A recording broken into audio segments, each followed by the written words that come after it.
Sir deputy సీఎంగా charge తీసుకున్న తర్వాత ఆయన చెప్పిన ఫస్ట్ ఇన్స్ట్రక్షన్ మాకు, ఇలా నాకు వచ్చే జీతాన్ని నా పిఠాపురంలో ఈ పిల్లలకి ఇద్దాం అనుకుంటున్నాను అని చెప్పేసి, అదేవిధంగా 1వ తారీఖు సార్ తనకు వచ్చే జీతాన్ని ప్రతి ఒక్క పిల్లవాడికి అమ్మాయికి 5,000 రూపాయలు డివైడ్ చేసి మీ ఇంటికే పంపిద్దామని చెప్పి డిసైడ్ చేశారు.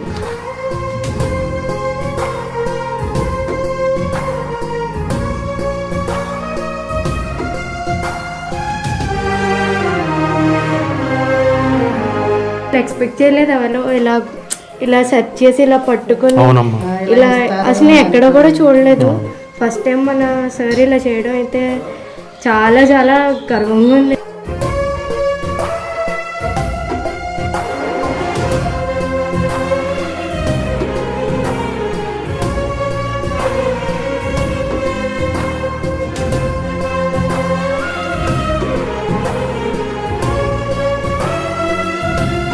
ఫీజులు కట్టుకోరాక వాటికి వీటికి ప్రైవేట్ ఫీజులకి వాటికి అన్నిటికి పనికొస్తున్నాయండి. ఉపయోగపడుతున్నాయి బాబు. ఇచ్చిన కాడి నుంచి జాగ్రత్తగా చూసుకుంటున్నాం, జాగ్రత్తగా చదివించుకుంటున్నాం.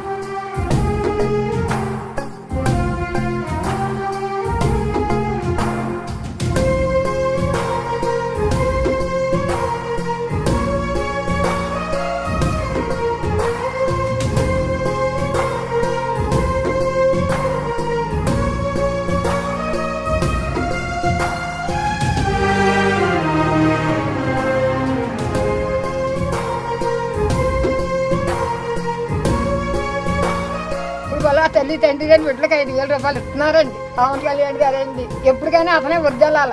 మీరు ఇచ్చిన అధికారాన్ని తిరిగి తద్వారా వచ్చిన డబ్బుని తిరిగి ఏ పిఠాపురం అయితే నన్ను గెలిపించడానికి కారణమైందో అదే పిఠాపురం భవిష్యత్తుకు, మీరందరూ పిఠాపురం భవిష్యత్తు ఇక్కడ ఉన్న పిల్లలందరూ మీ భవిష్యత్తు కోసం నేను దీన్ని తిరిగి జీతాన్ని ఇచ్చేస్తాను.